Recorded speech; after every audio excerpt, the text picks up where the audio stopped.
Buenos días, doctora. Buenos días, Gabriela.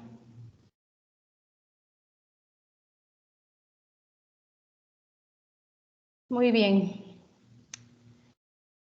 Aquí sí les encargo que si no les queda claro algún concepto o algo con lo que estemos trabajando o platicando aquí, pues por favor sí me interrumpen, ¿verdad? Y resolvemos dudas, ¿sí? Porque aquí sí es importante que todos los conceptos les queden claros y que todas las fórmulas les queden claras también, ¿sí? Muy bien, vamos a empezar entonces para ya viendo todas las interioridades de la función renal, ¿sí? Y entonces vamos a empezar a revisar este concepto que es el aclaramiento o depuración renal, ¿sí? Y entonces hay un par de definiciones, o sea, es la misma definición, ¿verdad? Pero es como ustedes la quieran entender, como les quede mejor. Y la definición de aclaramiento o depuración es la velocidad a la cual una sustancia es removida del plasma y excretada en la orina. Cualquier sustancia que nosotros querramos podemos medir cómo la elimina el riñón del plasma. Una cosa importante aquí es que es la velocidad de la eliminación de cualquier sustancia por unidad de tiempo, y aquí tenemos la fórmula, ¿verdad? Para poder determinar el aclaramiento tenemos que saber la concentración urinaria de la sustancia que queremos averiguar su depuración, la velocidad del flujo urinario, que es en mililitros por minuto, y esto lo dividimos entre la concentración plasmática. Y entonces más o menos aquí tenemos varias imágenes, les voy a pasar varias imágenes para que comprendamos, ¿verdad? Entonces aquí tenemos moléculas de inulina. La inulina es un polímero, ¿verdad? Que se usa para medir función renal, y el plasma con inulina pasa a través del glomérulo y una parte del plasma va a ser filtrada, ¿sí? Y en esta parte del plasma que va a ser filtrada va la inulina. La inulina es filtrada, se va por los túbulos renales, no se reabsorbe, los vasos sanguíneos no la secretan al riñón, y el riñón va a excretar el 100% de la inulina que administremos al paciente en determinado tiempo, ¿verdad? Entonces, sin embargo, ven ustedes aquí que en un primer paso del plasma por una nefrona, pues, digamos, esto sería como por el riñón, ¿verdad? Tomando una nefrona como haciendo la analogía por el riñón entero. Parte de la inulina es filtrada y otra parte se va por la arteriola aferente y los capilares peritubulares y sigue en la circulación, ¿sí? Y lo que podemos ver aquí es que si vemos este segmento, aquí no hay nada de inulina, ¿verdad? Aquí tenemos otro poco. Entonces, en otro paso de la sangre va a ir eliminando la inulina hasta que en determinado tiempo el riñón excrete toda la inulina administrada. Por eso es que es importante el concepto de por unidad de tiempo, ¿verdad? Aquí tenemos otra imagen en donde podemos ver el plasma de la arteria renal, ¿sí? Con alguna sustancia X, ¿sí? Pasa por los glomérulos, es excretada en la orina una parte de esta sustancia, y en la vena renal hay otra sustancia o hay una pequeña cantidad de la sustancia que está introducida acá, ¿verdad? Si segmentáramos el plasma, vamos a ver que una parte, cierta cantidad de plasma que pasa por la vena renal, que entra a la vena renal, va a estar libre de la sustancia. Otra parte de la sangre, ¿verdad?, que llega a la vena renal, va a tener todavía esta sustancia, mientras que una gran parte es excretada en la orina, ¿sí? Entonces, por eso es importante que entendamos que muchas de las sustancias en un primer paso por el riñón no van a ser eliminadas por completo, ¿sí? Van a haber sustancias que en una hora van a estar eliminadas por completo, otras que les va a tomar más tiempo, y también va a depender de la velocidad del flujo urinario, ¿sí? Hay una cosa importante aquí, que si nosotros quisiéramos averiguar el aclaramiento de cualquier sustancia, ahí les voy a subir ya unos ejercicios para que empiecen a hacer todos estos cálculos. Ya casi tengo listo el cuestionario de repaso. Si nosotros quisiéramos averiguar el aclaramiento de cualquier sustancia, la podemos comparar con el aclaramiento de inulina. ¿Por qué con esta sustancia? Porque esta sustancia es como quien dice, el estándar de oro para ver función renal, ¿verdad? Entonces, le podemos administrar por vía intravenosa la inulina a un paciente, y con eso podemos ver qué tanto depura el riñón la inulina, y comparar cualquier otra sustancia que querramos, ¿verdad? Sodio, cloro, bicarbonato, lo que sea, compararlo con la depuración de inulina, si se depura más y se depura menos. Y entonces podemos sacar estas relaciones o índices de aclaramiento o depuración renal, ¿sí? Si una sustancia tiene aquí el cociente es 1, quiere decir que se elimina de la misma forma que la inulina y puede ser utilizado como un marcador renal también, ¿verdad? La mayoría de las sustancias no cumplen con este requisito y van a tener índices o relaciones mayores o menores que 1. Si la relación o el índice de aclaramiento de cualquier sustancia comparado con la inulina es menor que 1, entonces hay varias cosas que puede estar pasando con esta sustancia. Y ponen en el libro la albúmina, por ejemplo, ¿verdad? La sustancia no es filtrada como la albúmina. Entonces, si no se filtra por el glomérulo, si no pasa a través de ese colador, pues no va a llegar a los túbulos renales ni se va a ir en la orina. Entonces, la albúmina es un buen ejemplo en el que no se filtra, ¿verdad? No es filtrada para nada. O es filtrada y reabsorbida, como pasa con el sodio, por ejemplo, o con la glucosa, por ejemplo, también, ¿verdad? Perdón, esta sería la glucosa, la albúmina y la glucosa. Aquí la glucosa sí se filtra, pero es absolutamente reabsorbida en los túbulos renales, en el túbulo proximal, y entonces no se encuentra nunca glucosa en la orina. Entonces, la relación va a ser menor que 1, ¿sí? Incluso va a ser 0. Si la relación, por ejemplo, el sodio va a tener una relación menor que 1, ¿por qué razón? Porque es filtrado el sodio y es parcialmente reabsorbido, o sea, no es por completo reabsorbido. Entonces sí vamos a encontrar una pequeña cantidad de sodio en la orina, ¿verdad? Pero la relación va a ser menor que 1. ¿Por qué? Porque el riñón la reabsorbe parcialmente. Una parte se va en la orina y otra regresa a la circulación. Entonces, en estos casos, la relación es menor que 1, si comparamos con la inulina, ¿sí? Luego, si tenemos una relación mayor que 1, quiere decir que estamos excretando abundante cantidad de esta sustancia. ¿Y qué es lo que está pasando con esta sustancia? Es filtrada y secretada, ¿verdad? Muchos aniones orgánicos van a ser filtrados y como no toda la sustancia en el primer paso por el riñón va a ser filtrado en el glomérulo, una parte regresa a la circulación, a los túbulos, a los vasos peritubulares. Y entonces los vasos peritubulares la sacan hacia los túbulos renales, ¿sí? Si se recuerdan lo último que vimos en la clase anterior. Entonces, en estos casos excretamos más de esta sustancia y la relación con la inulina va a ser mayor, ¿verdad? El índice, si comparamos esa sustancia, entonces como por ejemplo el ácido paraminohipúrico, que es otro marcador que se usa para medir función renal. Este ácido paraminohipúrico es filtrado y es secretado. Entonces, ¿qué es lo que pasa? Que va a haber una gran cantidad y si hacemos la comparación de ácido paraminohipúrico con inulina, la relación o índice va a ser mayor que 1, ¿sí? La inulina es el marcador por excelencia de función renal. El problema es que no se puede estar haciendo estudios con inulina todo el tiempo, ¿verdad? Porque hay que hospitalizar al paciente, ponerle una vía intravenosa y estar recolectando orina 24 horas, entonces eso se hace solamente en casos muy específicos, ¿sí? ¿Alguna pregunta? Doctora, sí, por Yo, ejemplo. Ah, A perdón. ver, no, dale tú, no tengas pena. Ok. ¿quién me habló primero? Luis Miguel, doctora. A ver, Luis Miguel, dígame. Sí, estoy teniendo una consulta, por ejemplo, así con la urobilina que se excreta por vía renal, aunque sea el 5%, ¿esa relación cómo sería? ¿De menor a 1 o mayor a 1? La urobilina es un pigmento, esa tendría que ser, la urobilina no la encuentra usted en el plasma, ¿verdad? Esa podría tener una relación mayor que 1, ¿sí? Ok, muchas gracias, doctora. De nada. ¿Quién más me habló antes? Lourdes, doctora. A ver, Lourdes, dígame. Sí, solo para corroborar, cuando usted se refiere a secreción, es de el capilar al lumen y cuando se refiere a excreción es del lumen para afuera, ¿verdad? Sí, exactamente, así es. Ah, Secreción es de los capilares hacia el lumen de los túbulos y cuando hablamos de excreción es que ya lo eliminamos del cuerpo, ¿verdad? O sea, en la orina, ya se va en la orina, así es. ok. Solo era para corroborar. Gracias, doctora. De nada, Lourdes.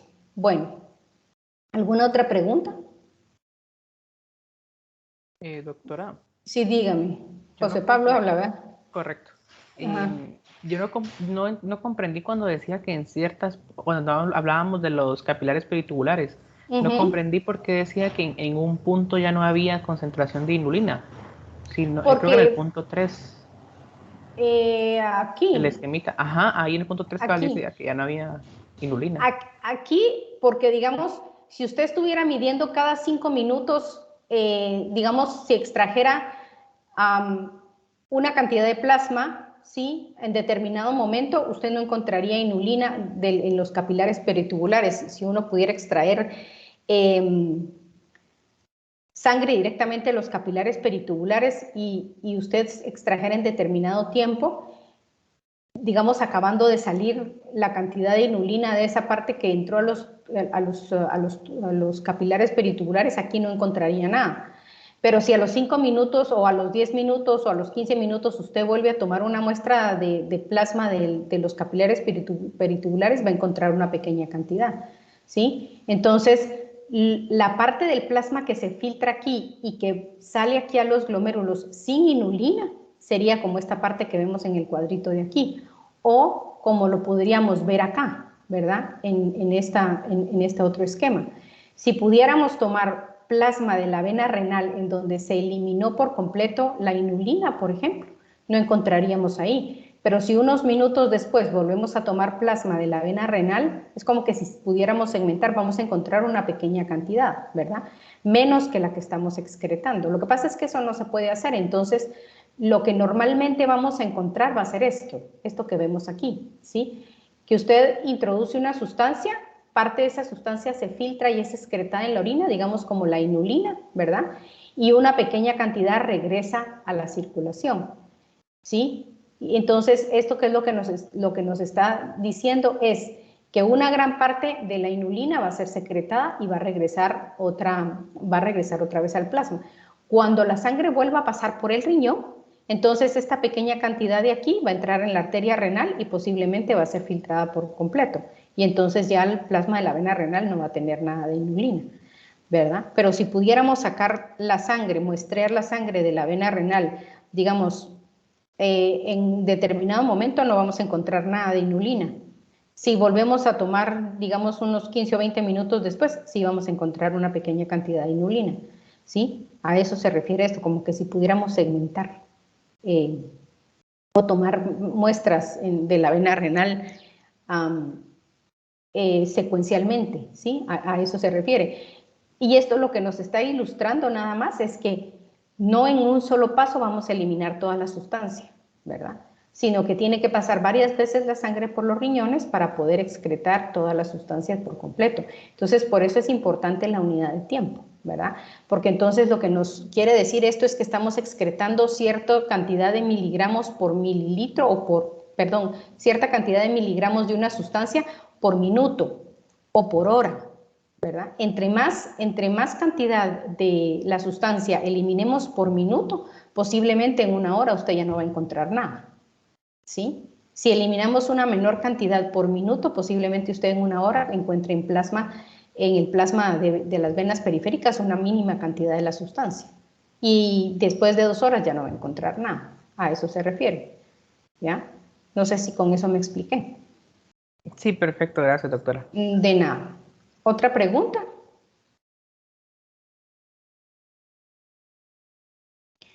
Muy bien.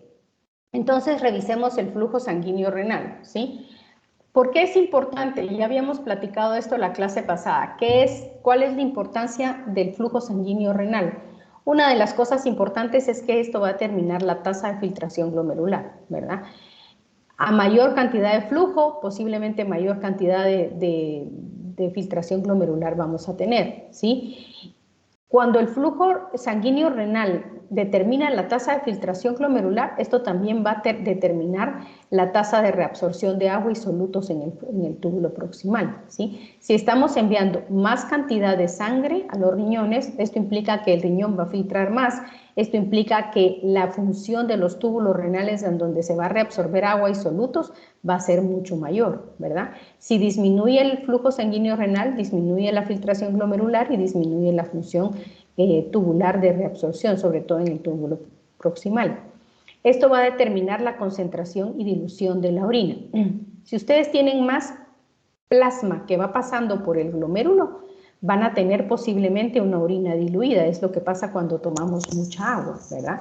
¿A dónde llega esta agua que nosotros ingerimos por la vía oral? Llega a la circulación sanguínea porque es absorbida por los capilares intestinales y se mete dentro de la circulación sanguínea. Y esto aumenta nuestro volumen sanguíneo. Al aumentar el volumen sanguíneo, aumenta el flujo sanguíneo renal y entonces lo que vamos a tener nosotros es mayor filtración glomerular y lo que va a pasar es que va a empezar a excretarse ese exceso de agua que nosotros estamos ingiriendo. Entonces, ¿qué va a pasar? Vamos a tener una orina diluida. Por el contrario, si nosotros tenemos, por ejemplo, un paciente con hemorragia, ¿sí? O que ha tenido una gran diarrea y que ha contraído su volumen plasmático circulante, su volumen efectivo circulante, entonces, ¿qué va a pasar? Paciente con hemorragia o paciente deshidratado, ¿sí? Va a tener menos flujo sanguíneo renal, menos filtración glomerular. Entonces, ¿qué es lo que va a pasar con el riñón? Va a concentrar la orina, ¿verdad? ¿Por qué razón va a concentrar la orina? Porque todo el agua que va pasando por ahí va a reabsorberla para poder regresar el volumen efectivo circulante a lo normal. Entonces vamos a excretar menos orina y más concentrada, ¿sí? Entonces, por eso el flujo sanguíneo renal es importante para esto también. Además de las funciones que ya sabemos, ¿verdad? Las que va a entregar oxígeno y nutrientes, hormonas y factores reguladores a la nefrona, ¿verdad? Que va a entregar sustratos que tienen que ser excretados, o sea, todos los productos de desecho, y va a regresar compuestos como CO2, agua, solutos, glucosa, que son reabsorbidos a la circulación, ¿sí? Acordémonos que el CO2 va a ser eliminado por los pulmones, ¿verdad? Entonces, generalmente va a ser producido por el metabolismo en las células, una parte de este CO2 va a regresar a la circulación para ser eliminado por los pulmones, ¿sí? Entonces, por eso, todo esto va a determinar el flujo sanguíneo renal. Ahora bien, acordémonos de este concepto, ¿verdad? El flujo sanguíneo es igual a los cambios en la resistencia partido, a los cambios de presión partido la resistencia, ¿sí? Es decir, al gradiente que hay entre la arteria renal y la vena renal partido la resistencia total. Esto se recuerdan que lo vimos en sistema cardiovascular, ¿sí? Ahora bien, la resistencia del riñón, ¿dónde van a estar los sitios de mayor resistencia? Esto ya lo platicamos, ¿verdad? En las arteriolas aferentes y eferentes, ¿sí? ¿Por qué razón aquí? Porque estas son las que se vasoconstriñen para que entre o salga menos cantidad de sangre por el glomérulo. Y entonces estos son los sitios que van a determinar principalmente la resistencia total del riñón, ¿verdad?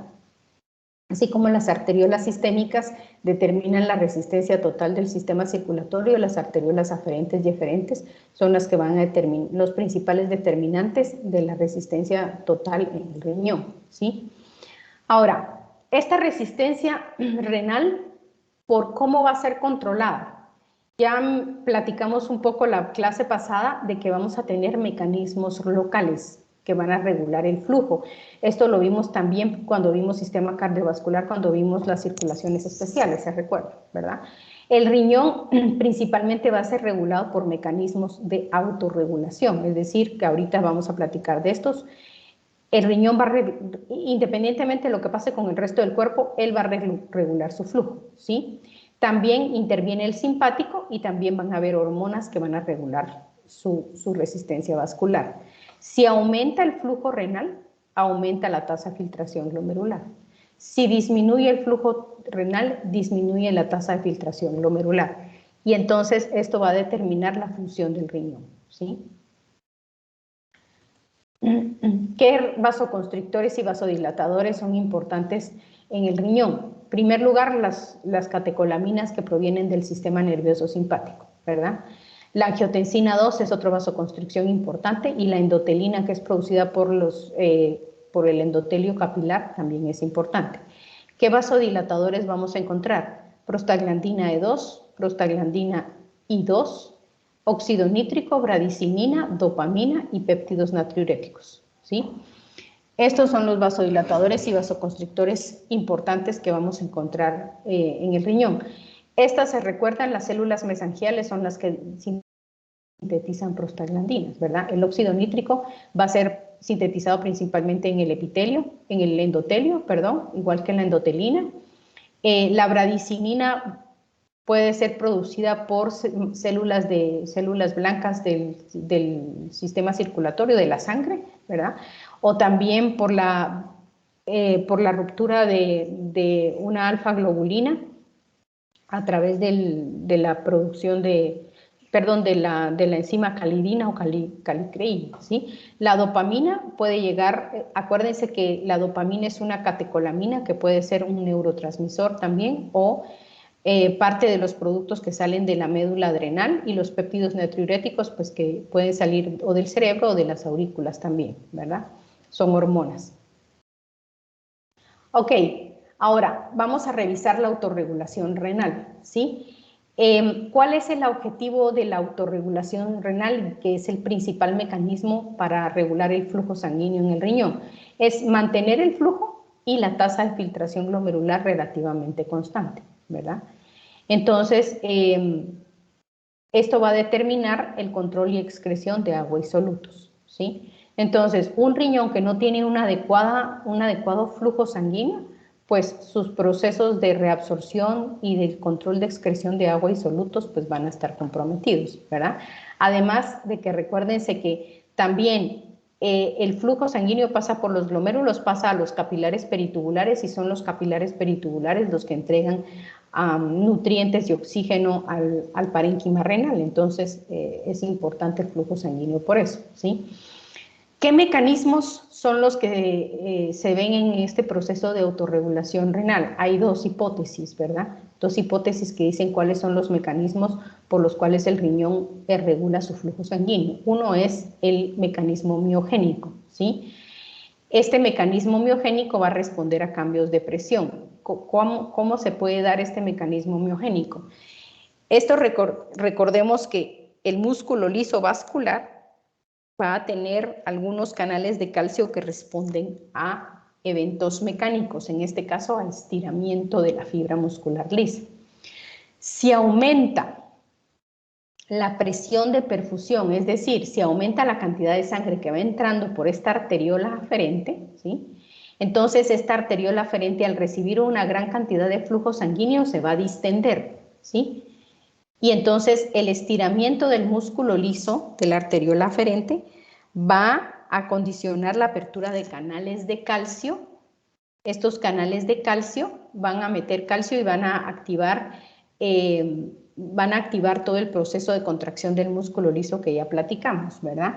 El calcio se une con la calmodulina fosforila activa la quinasa de cadena ligera de miosina, y las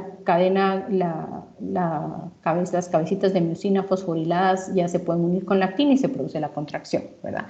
Entonces, ese es el mecanismo miogénico. Por el contrario, si baja la perfusión acá, entonces el músculo liso, como no está estirado, se relaja, ¿verdad? Y entonces se vasodilatan los vasos sanguíneos, la arteriola aferente, y eso mantiene estable el flujo sanguíneo. Esa es una de las hipótesis. La otra hipótesis es la retroalimentación túbulo-glomerular, ¿sí? Esto va a responder a cambios en la concentración de cloruro de sodio, ¿sí? Y va a ser detectado por las células de la mácula densa, se recuerdan ustedes, ¿verdad? Esta mácula densa se encuentra cabalmente en el límite entre la rama ascendente gruesa del asa de Henle y el túbulo distal, y el inicio del túbulo distal. Ahí se encuentra la mácula densa, ¿sí? Estas células de la mácula densa son quimiosensores, y entonces van a percibir los cambios en la concentración de cloruro de sodio. Y entonces, ¿qué es lo que va a pasar aquí? Lo que va a pasar es que si estas células detectan que hay más cantidad de cloruro de sodio pasando por acá, entonces van a mandar una señal a la arteriola aferente, que se vasoconstriña, ¿verdad? A través de sustancias liberadas por las células yuxtaglomerulares, ¿sí? Que por ejemplo pueden activar, ¿verdad? Si disminuye la concentración de cloruro de sodio, pueden activar la liberación de renina y entonces activar el sistema renina-angiotensina-aldosterona. ¿Cuál es el mecanismo por el cual funciona esta retroalimentación túbulo-glomerular? Aquí la tenemos resumida en este cuadrito que ven ustedes aquí. Si aumenta el flujo sanguíneo renal, esto va a aumentar la tasa de filtración glomerular. Más cantidad de sangre entrando por aquí, aumenta la cantidad de sangre de plasma que se filtra, ¿verdad? Aumenta la tasa de filtración. Esto va a hacer que aumente la cantidad de sodio que va a llegar a la mácula densa, que lo tenemos ubicada aquí, ¿sí? Donde está el aparato yuxtaglomerular.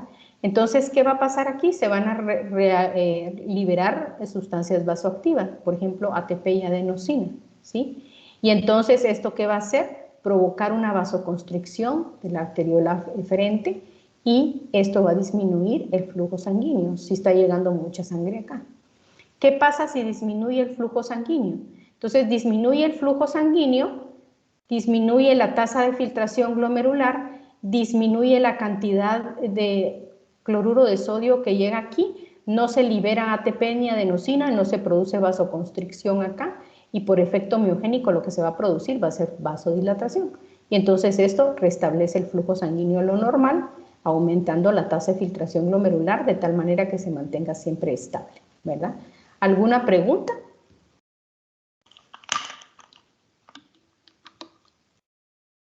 Doctora, entonces, Dime. entonces en esto, el riñón siempre va a tratar de compensar alguna bueno, es muy redundante, pero algún desequilibrio en, Exacto.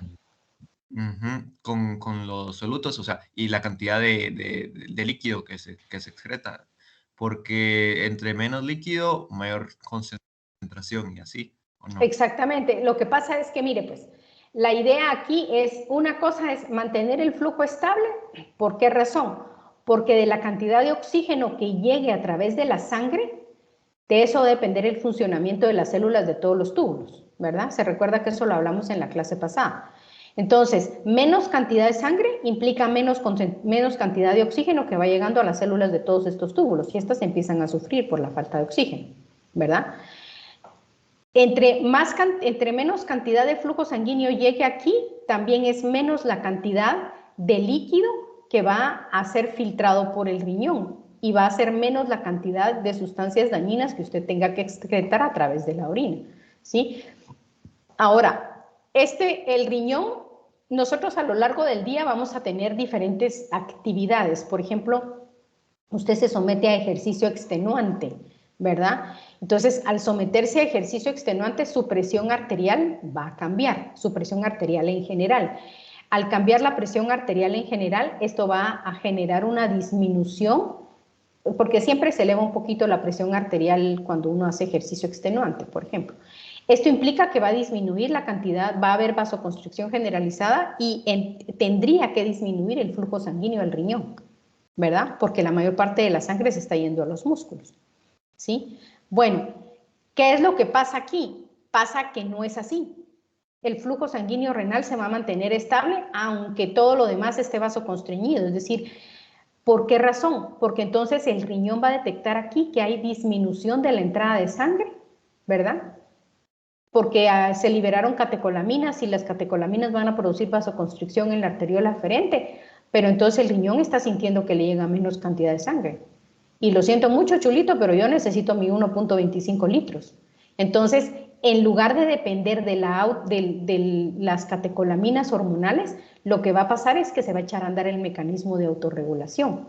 Y aunque, digamos, todo el lecho visceral esté vasoconstreñido, el riñón va, por el mecanismo de regulación túbulo-glomerular y miogénico, van a volver a dilatar esta arteriola, ¿verdad?, para que aumente el flujo sanguíneo renal y se mantenga estable, aunque el resto del cuerpo, la presión arterial en el resto del cuerpo esté un poco más elevada, ¿sí? A eso se refiere esto. O sea, porque nosotros, si nos estamos todo el día sentados, pues lógicamente nuestra presión arterial no va a variar mucho. Pero nos levantamos, caminamos o hacemos ejercicio. Durante la noche nuestra presión arterial baja un poco, ¿verdad? Cuando estamos descansando. Sin embargo, pese a todos esos cambios que se puedan dar durante el día, el riñón compensa, como usted dice, esas variaciones en la irrigación sanguínea general, echando a andar su mecanismo de autorregulación, ¿sí? Y de hecho, ¿cómo es que funciona un riñón desnervado? Y eso lo dicen también ahí en Constanzo, ¿verdad?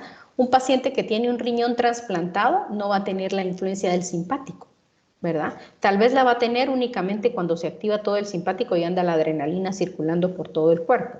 De lo contrario, el riñón está exento de la inervación. ¿Cómo se regula ese riñón trasplantado para que cumpla con sus funciones? Porque tiene este mecanismo, ¿sí? Entonces no necesita de regulaciones externas porque tiene este mecanismo. Y entonces así regula él su 1.25 litros por minuto que necesita todo el tiempo, ¿sí? ¿Resolví su duda con eso? Sí, sí, sí. Y siempre es beta 1 el riñón, ¿verdad? No, ¿Es lo alfa correcto? 1. Alfa 1. Ah, ok. Tiene receptores alfa 1. Gracias. De nada. ¿Otra pregunta? Sí, doctora, yo tengo una pregunta. Dígame. Hablando de esto del riñón desnervado y cuando hay pacientes monorreno, ¿el flujo va a ser menor o va a ser más, como tiene que trabajar por dos? No, va a ser el mismo, es decir, como solo hay un riñón, el flujo, cada riñón recibe su flujo de 1.25 litros por minuto para cada riñón, ¿sí? Entonces, si hay un paciente con un único riñón, este riñón va a recibir ese flujo sanguíneo, ¿sí?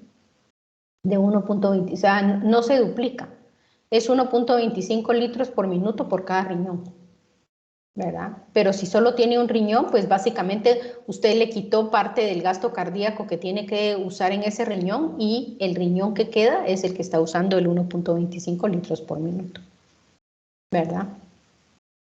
Ah, ya, gracias. De nada. ¿Otra pregunta? Sí, doctora, yo tengo otra duda, Sí. pero es que estoy algo confundida. Por ejemplo, si aumenta la resistencia de la arteriola aferente, ¿no costaría más, digamos, que la arteriola se distendiera y por lo tanto que pasara el flujo sanguíneo? O sea, ¿no habría menos flujo al haber más resistencia? Exacto, sí, sí, pero aquí estamos hablando de que aumenta el flujo, es decir, el riñón no quiere que le llegue más flujo del que necesita, ¿sí? Entonces, si aumenta el flujo sanguíneo, digamos que se vasodilata todo el cuerpo, ¿verdad? Entonces, se cae todo el estímulo simpático al riñón. Y entonces, ¿qué pasa? Se va a vasodilatar esta arteriola y entonces va a aumentar el flujo sanguíneo acá, ¿verdad? Pero el riñón no quiere que aumente el flujo sanguíneo, el riñón quiere mantener su flujo estable.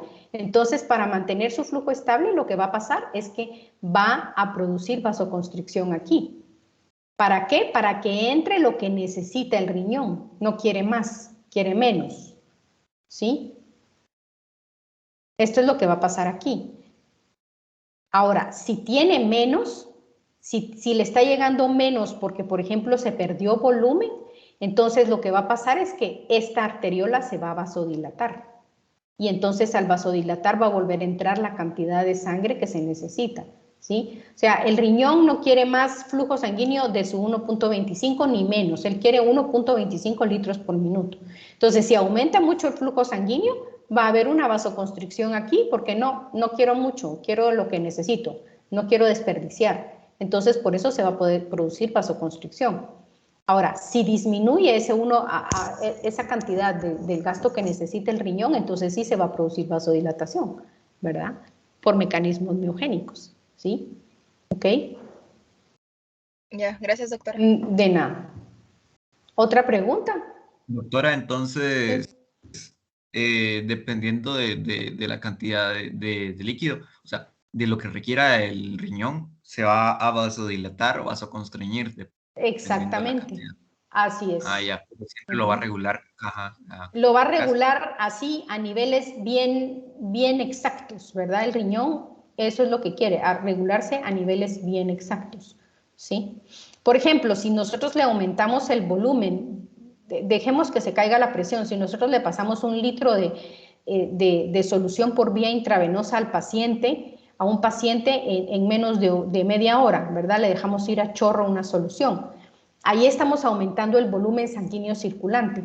Y entonces, ¿qué va a pasar con el riñón? Va a aumentar la cantidad de volumen que va entrando por la arteriola aferente, ¿sí? Entonces, aquí se va a echar a andar el mecanismo miogénico, va a aumentar la presión de perfusión. ¿Por qué va a aumentar la presión de perfusión? Porque va pasando más cantidad de sangre aquí. Entonces, ¿qué es lo que pasa? Hasta se va a vasoconstreñir un poquito para que no le pase mucho más de lo que ella necesita, sino que lo que necesita, ¿sí? Así es como se regula, o sea, a niveles bastante exactos, ¿sí? Doctora, Sí. o sea que en este caso, por ejemplo, no es como cuando hablamos del músculo, por ejemplo, o del corazón cuando hacemos ejercicio, que por ejemplo necesitan como que más irrigación sanguínea. En este caso, el riñón cuando recibe más debido a un aumento de la concentración, lo que hace es como que decirle, mira, yo lo necesito, yo estoy conforme y mandarla a otro lado, por ejemplo. Exactamente. Y en dado caso hay exceso, ¿verdad? Ahora, si hay Exactamente. menos, es como, mira, mándame porque me estás dejando sin mucho, Exacto. entonces Así empieza a es. vasodilatarse. Así Ok, es, exactamente. gracias. De nada.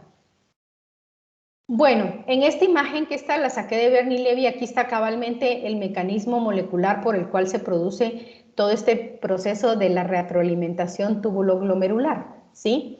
Entonces aquí vemos las células, estas son las células de la mácula densa. ¿Cómo es que estos quimiosensores, estos que funcionan como quimiosensores de cloruro de sodio, pueden determinar el aumento de la concentración de cloruro de sodio en el fluido tubular? Porque tienen este cotransportador acá, ¿verdad? En la membrana apical.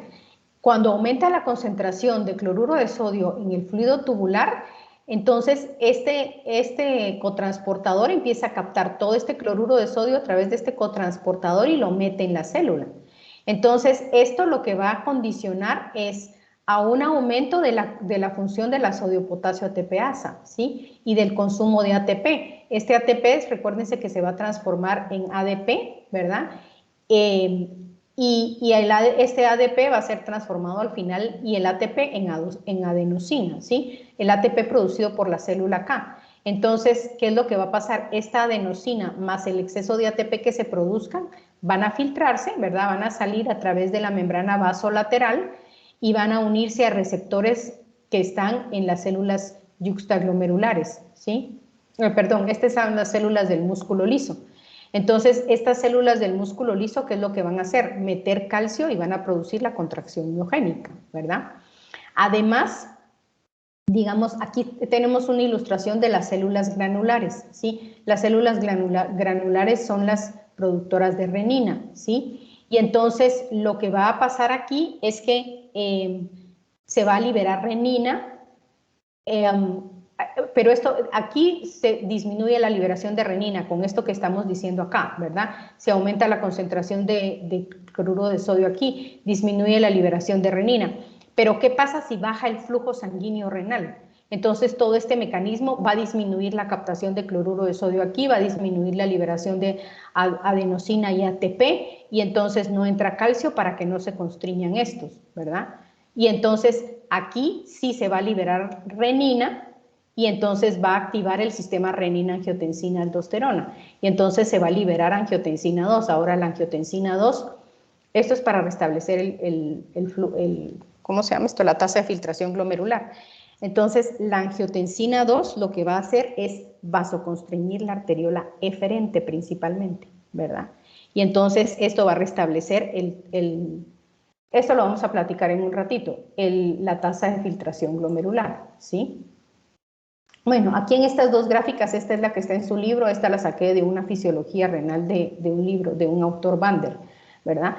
Y aquí lo que nos está demostrando en estas dos gráficas es a qué presiones funciona bien el mecanismo de autorregulación renal, ¿sí? El mecanismo de autorregulación renal va a funcionar bien a presiones arteriales medias entre 80 y 200 milímetros de mercurio, según Constanzo, según Bander un poquito menos, ¿verdad? Entre 80 y 170 milímetros de mercurio. Ahí es donde el rango de autorregulación se mantiene bien, ¿verdad? Que es el flujo sanguíneo que vemos acá, ¿sí? Ya cuando aumenta la presión de perfusión a más arriba de 200, entonces ya se ve cómo el mecanismo de autorregulación es vencido y aumenta el flujo, la cantidad de flujo sanguíneo que pasa por la arteriola aferente y esto aumenta la tasa de filtración glomerular, como vemos un poco acá, ¿verdad? O sea, esta línea discontinua es la tasa de filtración glomerular y la línea continua es el flujo sanguíneo renal. Entonces, en donde funciona bien es en este rango, ¿verdad? De presiones arteriales medias, que más o menos es lo que estamos viendo acá, ¿verdad? Si se cae la presión arterial media por debajo de 80 milímetros de mercurio, entonces la autorregulación ya no funciona bien, y esto lo podemos ver acá, ¿verdad? ¿Qué es lo que pasa cuando hay hemorragia o una deshidratación severa? Que cae la presión arterial media sistémica. Acordémonos que la presión, si cae la presión arterial media sistémica, va a caer la presión en la aorta y va a caer la presión en la arteria renal, ¿verdad? Entonces, porque la presión en la arteria renal es igual a la presión aórtica. Entonces, aquí ya se pierde el mecanismo de autorregulación y es donde el riñón empieza a sufrir una baja, ¿verdad? Una baja en su flujo sanguíneo porque no puede autorregularse adecuadamente. Y si la presión arterial sube demasiado, tampoco es capaz de regular el flujo sanguíneo de forma adecuada, ¿verdad? Por eso es que las hipertensiones no controladas son dañinas para el riñón, porque aumentarle el flujo sanguíneo al riñón va a condicionar un aumento o una falta de la autorregulación en las arteriolas que alimentan el glomérulo y puede verse afectada la tasa de filtración glomerular, ¿sí? Va a aumentar en una forma que no es adecuada para el funcionamiento renal, ¿sí? ¿Alguna pregunta? Doctora, igual Sí. que vimos anteriormente, bueno, en el anterior creo que fue una disminución de sodio, pero en este caso que si baja la presión, ¿verdad? Si hay una disminución de la presión arterial media, se va a volver a activar el sistema renina-angiotensina-aldosterona. Sí, se activaría, o sea, se pierde la autorregulación, pero sí se activaría el sistema renina-angiotensina-aldosterona.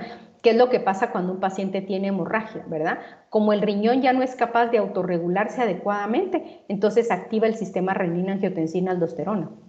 Y entonces ese es el mecanismo que tiene el riñón para protegerse cuando cae demasiado la presión arterial media, ¿sí? Para tratar de mantener la tasa de filtración glomerular. El problema es que trata de mantener la tasa de filtración glomerular, pero disminuye el flujo sanguíneo al parénquima renal, es decir, disminuye la cantidad de oxígeno que llega a las células. Por eso es que un choque hipovolémico que no es atendido a tiempo va a condicionar una insuficiencia renal aguda, ¿verdad?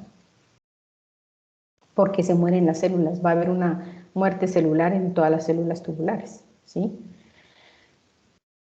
Ese es ahorita vamos a que revisemos esto de cuáles son los efectos de las catecolaminas y de la angiotensina y todo, vamos a ver esto de la tasa de filtración glomerular, ¿sí? Pero no sé si con eso respondí aclaré su duda. Sí, doctora, muchísimas gracias. Ok. Bueno, vamos a ver cómo se mide el flujo sanguíneo renal y cómo se mide el flujo plasmático renal, ¿sí? Cuando hablamos del flujo sanguíneo estamos hablando de toda la cantidad de sangre que está entrando, ¿verdad? Cuando hablamos del flujo plasmático renal estamos hablando de la cantidad de plasma que va a ser filtrada, ¿verdad? Acuérdense que no, o sea, el riñón no puede filtrar células, ¿verdad?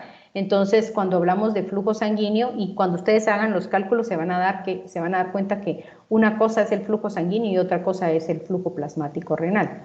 ¿Cómo podemos calcular el flujo plasmático renal? A través de la medición con que se llama, de calcular el aclaramiento del ácido paraminopúrico, o también a través de esta fórmula, ¿verdad? Obviamente, esto no se hace en clínica corrientemente, ¿sí? Nosotros no podemos estar midiendo en todos los pacientes que querramos ver función renal esto, ¿sí? Esto se hace en pacientes en los que uno sospecha enfermedad renal y entonces usted los tiene que ingresar al hospital y hacerle estudios, ¿verdad? Y dentro de estos estudios está cómo medir el flujo, determinar si el flujo plasmático y el flujo sanguíneo renal son adecuados, ¿verdad? Y entonces utilizamos esta sustancia que es el ácido paraminopúrico, ¿sí? Es un ácido orgánico. Entonces lo podemos calcular de esta forma, ¿verdad? El ácido, determinando la concentración urinaria de ácido paraminopúrico, esto quiere decir que ustedes lo tienen que administrar por vía intravenosa, por el flujo sanguíneo, el flujo urinario, perdón, ¿verdad? Y luego dividiendo esto entre este denominador, que es la concentración de ácido paraminopúrico en la arteria renal menos la concentración de ácido paraminopúrico en la vena renal, ¿verdad? Ahora, como dice el libro, que si tenemos estos dos valores, pues podemos comparar con estos dos valores, ¿verdad? Hacer este cálculo. Si no tenemos estos dos valores y solo tenemos una concentración plasmática que generalmente tomamos de la vena, entonces utilizamos los valores arteriales, ¿verdad?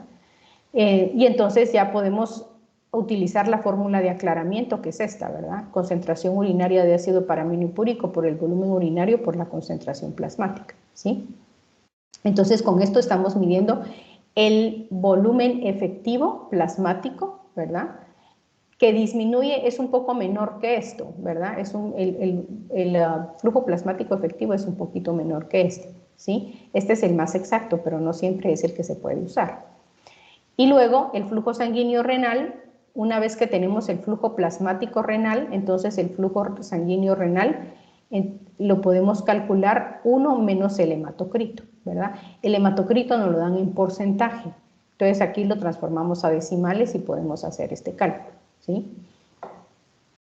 Para esto también tienen ejercicios. ¿Para qué nos sirve esto? Para determinar qué cantidad de flujo plasmático y de flujo sanguíneo renal está llegando a los riñones, ¿sí? Se supone que la cantidad de sangre que nosotros recibimos en nuestros riñones, el 100% no es filtrado, ¿sí? Porque la sangre pasa a mucha velocidad a través de los capilares glomerulares. Entonces, se cuela solamente un 20% de eso que pasa por ahí. Y el 80% sale hacia los capilares peritubulares. Por eso es que no es posible que en un solo paso por el riñón se limpien de una sustancia, ¿verdad? Porque solo que es lo que se le llama la fracción de filtración, que vamos a ver más adelante, ¿sí? Bueno, miremos ahorita la filtración glomerular. Esto ya lo platicamos la vez pasada, ¿verdad? Una sustancia para ser filtrada tiene que pasar por todas estas capas del glomérulo, ¿verdad? Esta es la luz del capilar, tiene que pasar a través de los poros, ¿sí? De las células endoteliales, tiene que pasar a través de la lámina basal y tiene que pasar a través de las hendiduras de filtración entre los podocitos, entre los procesos o pedicelos de los podocitos, que también tienen sus capitas, ¿verdad? Entonces, Constanzo, por ejemplo, explica que hay 3 capitas aquí, ¿verdad? En la lámina basal. Y que para que estas pasen tenemos que tomar en cuenta la carga y el tamaño de las moléculas, ¿verdad? Ahora, esto es lo que les estaba diciendo hace un rato. El flujo plasmático renal es el volumen de la arteria renal que pasa por el glomérulo. No todo el volumen de sangre que entra al riñón va a pasar por el glomérulo. Va a haber un 10% que se va por vasos, por otros vasitos a irrigar el parénquima renal.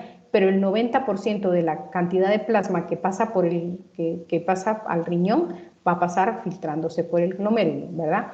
De este 90%, es lo que les decía que es la fracción de filtración, que es lo que se filtra en el riñón, no el 100% de este 90% va a ser filtrado, sino que solo un 20% de este 90% va a sufrir filtración por la velocidad a la que va pasando la sangre por el glomérulo, ¿verdad?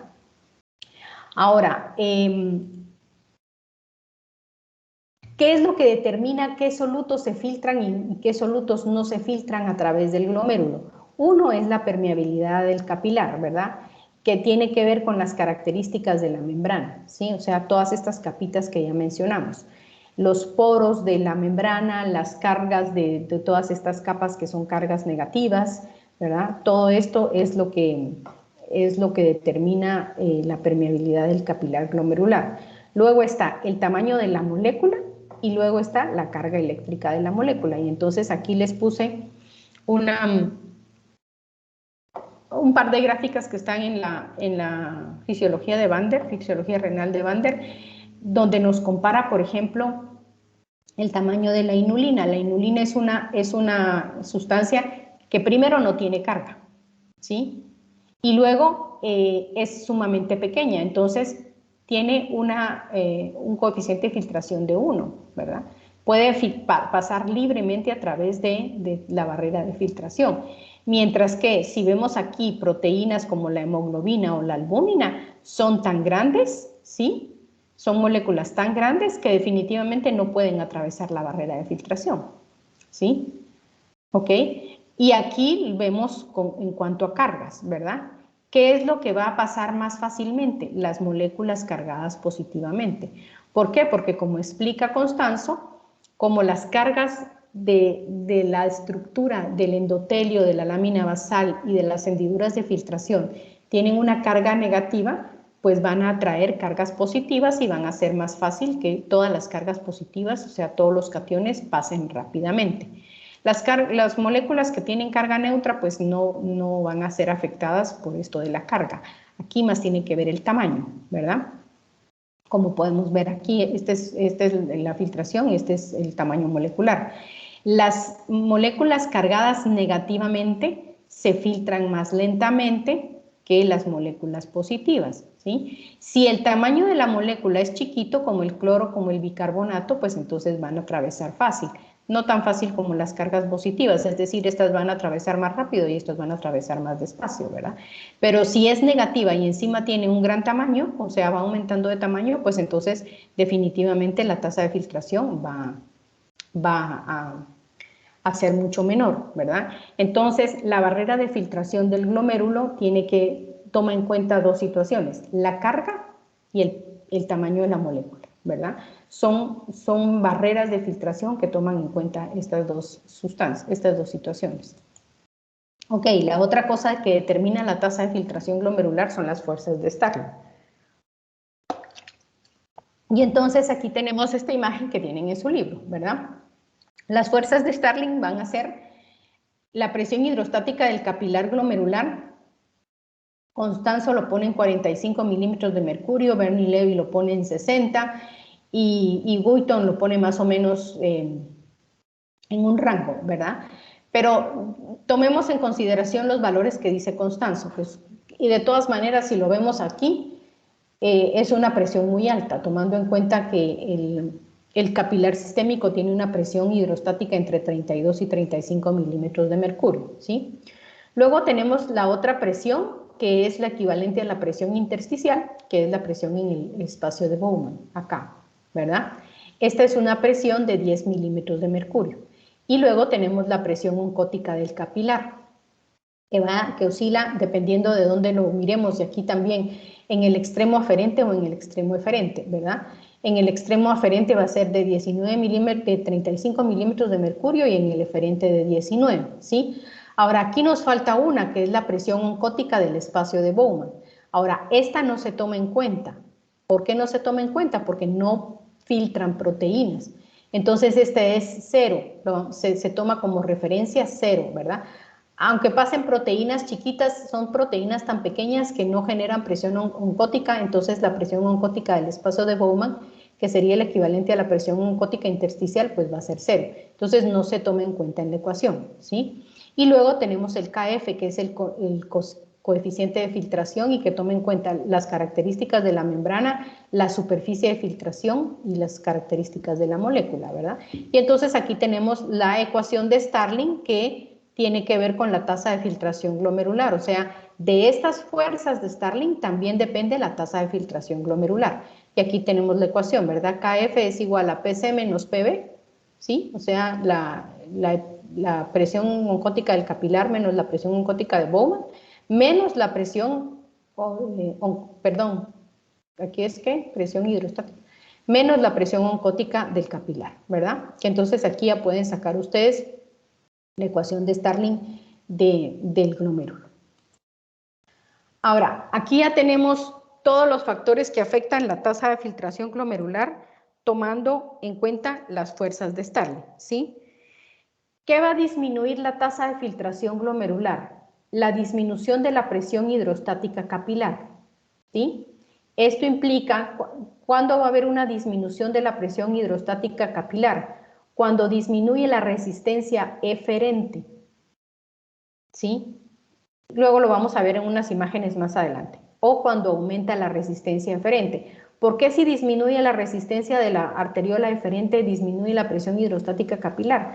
Porque la sangre va a entrar y va a salir muy rápidamente del capilar glomerular, cuando está vasodilatado el capilar glomerular, la arteriola eferente. Entonces, la sangre entra al capilar y pasa muy rápidamente, se va rápido a través de esta eferente dilatada. Eso va a disminuir la presión hidrostática en el capilar.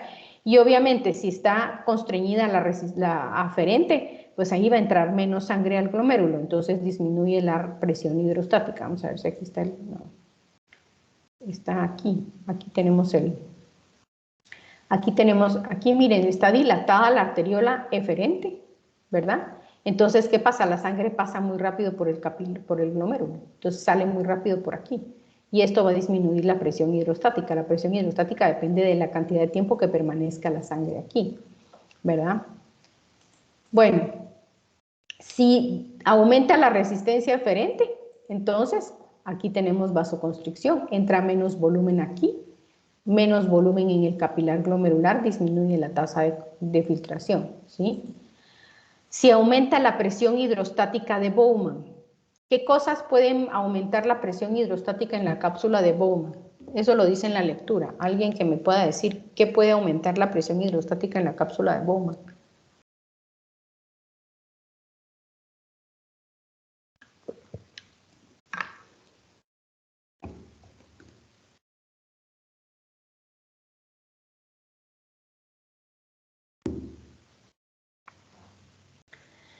¿Qué pasa si tenemos un cálculo en un uréter?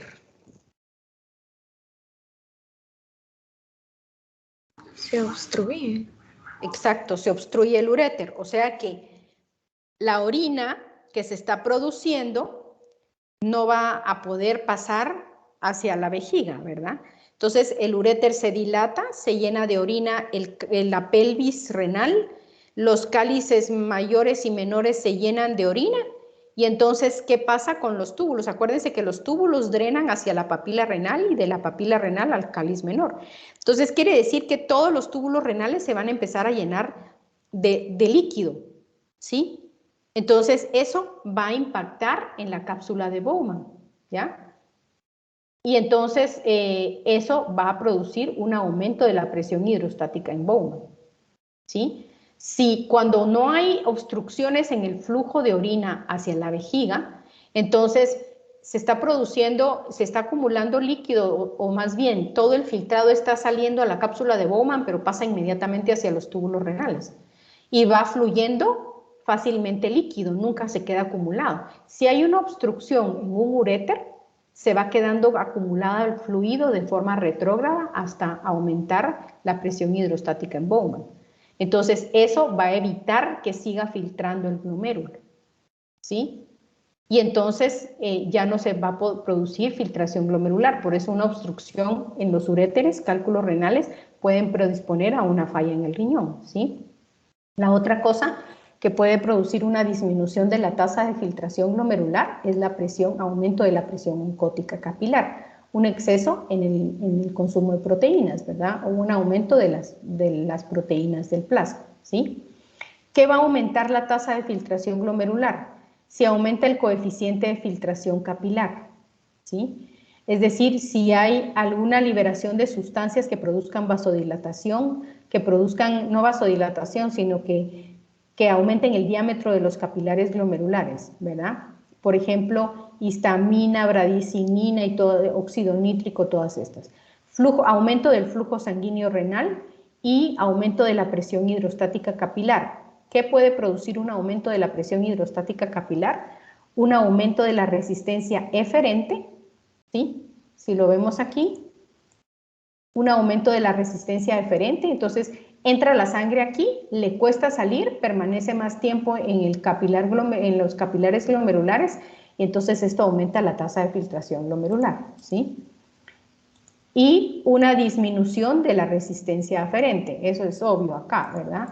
¿Qué pasa si se vasodilata la arteriola aferente? Entonces entra mayor cantidad de flujo sanguíneo aquí y aumenta la presión hidrostática capilar, ¿sí? Entonces, estos son los factores que van a afectar la tasa de filtración glomerular. Lo tenemos resumido en este cuadrito que vemos aquí, ¿sí? Y lo tenemos en estos dibujitos que están en Bander. Si alguien tiene disponible Bernie Levy, también hay una, no me recuerdo en qué página está, pero ahí en el capítulo que se llama Elementos de la función renal, ahí hay unos dibujitos similares a estos, ¿verdad? Entonces aquí vemos, ¿qué pasa si se constriñe el aferente? Disminuye la tasa de filtración, la presión hidrostática capilar y disminuye la tasa de filtración glomerular, ¿sí? Ahora, ¿qué pasa si se vasoconstriñe la arteriola eferente? Que esto es lo que hace el sistema renina-angiotensina-aldosterona, ¿sí? La angiotensina 2, más que todo. Entonces pasa que le cuesta salir a la sangre por aquí, aumenta la presión hidrostática capilar y aumenta la tasa de filtración glomerular, ¿ya? ¿Qué pasa si se vasodilata la eferente? Entonces esto disminuye la presión hidrostática capilar y la tasa de filtración glomerular. Si se vasodilata la aferente, aumenta la tasa de filtración glomerular y la presión hidrostática capilar, ¿sí? Como esto se queda grabado, esta es grabación que se queda en el portal, ustedes pueden de ahí tomar una captura de pantalla de esta diapositiva y la pueden guardar, ¿verdad? Para hacer un análisis de esto de nuevo. ¿Alguna pregunta? Doctora. Sí, dígame. Ay, perdón. No tenga pena. Yo tengo duda. Entonces, solo para ver si me quedó claro. Entonces, el aumento de la presión hidrostática en la cápsula va a hacer que se reduzca la filtración glomerular. Exacto. Déjeme buscar alguna nefronita por aquí y le explico bien. Bueno, aquí, por ejemplo, acá. Sí, aquí tenemos el capilar glomerular y aquí tenemos el espacio de Bowman. Esto pasa hacia los túbulos renales. Pero ¿qué pasa si hay un cálculo en el riñón, en el uréter? ¿Sí? Entonces, lo que va a pasar es que no va a poder, toda esta orina que se está produciendo en los túbulos renales no va a poder drenar a la vejiga y se va a quedar acumulado en el riñón. Entonces, esto al final va a hacer que se acumule líquido en el espacio de Bowman y al aumentar la presión hidrostática en el espacio de Bowman, como esta se opone a la filtración, no va a permitir que se filtre líquido y eso puede dañar el riñón, ¿sí? Ok, gracias. De nada. Muy bien. Entonces aquí lo tenemos resumido, ¿sí? Disminución o aumento del flujo sanguíneo renal, de la tasa de filtración glomerular o de la concentración de cloruro de sodio van a estimular aumento o disminución de la resistencia de la arteriola aferente, secreción de vasoconstrictores o vasodilatadores por la mácula densa y el endotelio, que son todos estos que están aquí. Entonces, esto es un resumen de lo que hemos estado viendo ahorita, ¿sí? ¿Alguna pregunta?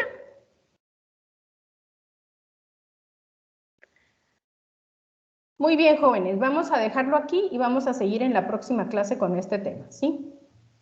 Doctora. Sí, dígame. Es solo una pregunta, ahorita con lo último que vimos, de verdad que aumentaba la tasa de filtrado glomerular o disminuía según pues se vasodilataba, se vasoconstriñía. En el caso de que, como vimos al inicio, ¿verdad? En el caso de que se llegase como que a vasodilatar, bueno, se aumenta la tasa de filtrado glomerular, al final pues como se va a aumentar, también va a aumentar el flujo y por lo tanto al final o sea, pongámoslo así, ¿verdad? Va a haber una vasoconstricción de la arteriola aferente, dependiendo de dónde haya sido el... Exactamente. Si aumenta para demasiado, compensar. sí, exactamente. Si aumentara demasiado esto, porque aumentó la presión de perfusión, entonces lo que va a pasar es que se va a producir un mecanismo de autorregulación que va a generar esto, ¿sí? Para que disminuya la tasa de filtración glomerular, para que disminuya el flujo sanguíneo y regrese la filtración glomerular y la presión hidrostática capilar a sus niveles normales y se mantenga estable la irrigación del riñón, ¿sí? Sí, pues, sí, todo bien amarrado desde el inicio prácticamente. Exactamente, así es, así es. Gracias, doctora. Bueno, entonces lo vamos a dejar aquí, jóvenes. Y terminamos este tema en la próxima clase, ¿de acuerdo? Vuelvan a darle una leidita y todas sus dudas las resolvemos en la próxima clase. ¿Sí? Gracias, doctora. Gracias, doctora. Que Bueno, tenga muy buen día. bien. Feliz día. Gracias, doctora. Gracias, Sí, feliz día. doctora. Gracias, doctora. Feliz día.